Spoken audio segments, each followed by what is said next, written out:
Para saudara dan saudari yang Tuhan cintai, selamat pagi dan selamat bertemu lagi dalam renungan harian dari Paroki Santo Petrus dan Paulus Argapura, edisi hari Rabu, tanggal 5 Oktober 2022, dalam masa biasa yang ke-27. Mengawali hari yang baru ini, kita hendak mendengar dan merenungkan sabda Tuhan. Marilah sebelum kita mendengar dan merenungkan sabda Tuhan, kita berdoa. Dalam nama Bapa dan Putra dan Roh Kudus. Amin.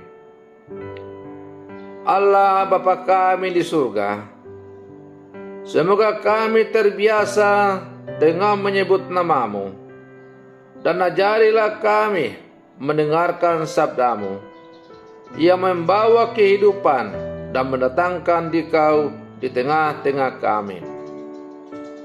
Bersabdalah ya Tuhan, kami siap untuk mendengarkan. Semoga sabda-Mu yang selalu kami baca dan renungkan untuk mengawali setiap hari yang baru yang Kau anugerahkan kepada kami, semakin menghantar kami untuk semakin dekat dengan Engkau.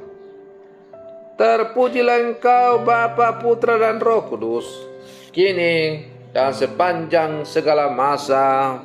Amin.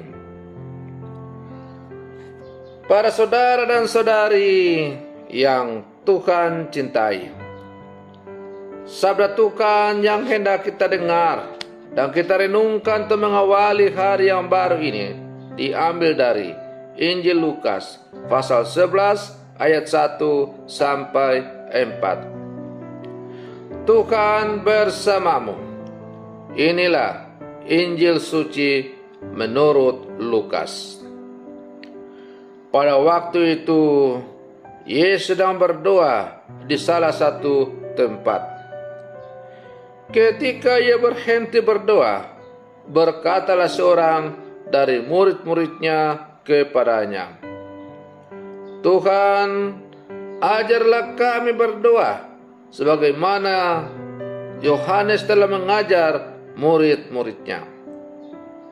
Maka Yesus berkata kepada mereka, "Bila kalian berdoa, katakanlah, Bapa, dikuduskanlah nama-Mu, datanglah kerajaan-Mu. Berilah kami setiap hari makanan yang secukupnya, dan ampunilah dosa kami, sebab kami pun mengampuni yang bersalah kepada kami. Dan janganlah membawa kami ke dalam pencobaan." Demikianlah sabda Tuhan. Para saudara dan saudari yang Tuhan cintai, melalui bacaan Injil yang baru saja kita dengarkan bersama, kita diajak untuk merenungkan tentang doa Bapa kami. Ketika Yesus sedang berdoa seorang diri di satu tempat, para muridnya datang dan bertanya kepada Yesus, "Tuhan, ajarilah kami berdoa sebagaimana Yohanes telah mengajar para muridnya." Atau saya merumuskan pertanyaan para murid ini dengan rumusan yang lain. Tuhan, bagaimana cara berdoa yang baik? Para saudara dan saudari yang Tuhan cintai, Yesus lalu mengajarkan kepada para muridnya doa Bapa kami sebagai jawaban atas pertanyaan para murid atau permintaan mereka untuk diajari bagaimana berdoa. Apa sebenarnya intisari dari doa Bapa kami? kalau kita membaca dan merenungkan dengan saksama. Maka doa Bapa kami terbagi dalam dua bagian besar. Bagian pertama berpusat pada Tuhan. Dimuliakanlah namamu, datanglah kerajaanmu, jadilah kehendakmu. Jadi semua isi doa kita semata-mata adalah demi kemuliaan Tuhan. Bagian kedua, baru kita berfokus pada kami atau keinginan kita. Berilah kami rezeki, ampunilah kesalahan kami, jauhkanlah kami dari segala yang jahat, dan seterusnya. Para saudara dan saudari yang Tuhan cintai, melalui doa Bapa kami ini, Yesus mengajak kita untuk merenungkan bagaimana berdoa secara baik, yaitu pertama, bersyukur, memuji, dan memuliakan Tuhan Bapa kita yang sungguh maha murah kepada umatnya.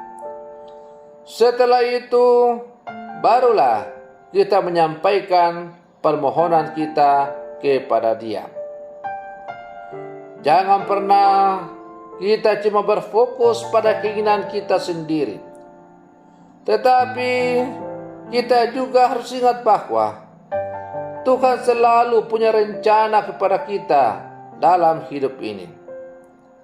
Maka dalam Injil Matius bab 6 dikatakan antara lain, carilah dahulu kerajaan Allah, baru yang lain akan ditambahkan kepadamu. Banyak orang percaya karena doanya, banyak orang kecewa karena doanya tidak dikabulkan. Kekecewaan itu muncul karena kita belum paham intisari dari doa, yaitu suatu relasi cinta antara manusia dengan Tuhan. Maka yakin dan percayalah bahwa entah lambat atau cepat, Tuhan pasti akan menjawab doa kita dengan caranya sendiri. Hanya persoalannya adalah kadangkala, dan itulah yang terjadi, bahwa kita menghendaki supaya kehendak kita, apa yang kita minta dalam doa itu, itulah ia didengar dan dikabulkan oleh Tuhan. Jadi seakan-akan Tuhan kita jadikan semacam mesin produksi yang tinggal pencet bel, dan belnya itulah doa, maka Tuhan lalu mengabulkan apa yang kita sampaikan kepada Dia. Doa bukanlah semacam itu, tetapi berdoa berarti mendengarkan sabda Tuhan, menjalin relasi cinta yang semakin intim dengan Dia, dan kemudian membiarkan kehendak Allah. Itulah yang terjadi dalam kehidupan kita. Dengan demikian, antara kehendak manusia dan kehendak Allah terkadang tidak sejalan, bahkan lebih banyak bertentangan. Sebagai orang beriman, kita harus menjadikan kehendak Allah sebagai tujuan daripada seluruh doa kita. Biarkanlah kehendak Allah itu yang terjadi dalam kehidupan kita. Nah, kalau kita membiarkan kehendak Allah yang terjadi dalam hidup kita, maka yakin dan percayalah bahwa Tuhan pasti akan memberikan yang terbaik kepada kita. Para saudara dan saudari yang Tuhan cintai, maka marilah dalam seluruh kehidupan kita terus menjalin relasi yang intim dengan Allah melalui doa dan mendengarkan serta merenungkan sabda Tuhan.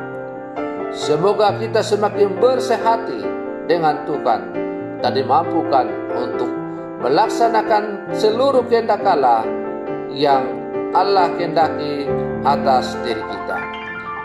Tuhan, jadilah saja kehendak-Mu atas seluruh hidup dan karya kami. Semoga demikian. Selamat pagi, Tuhan Yesus memberkati.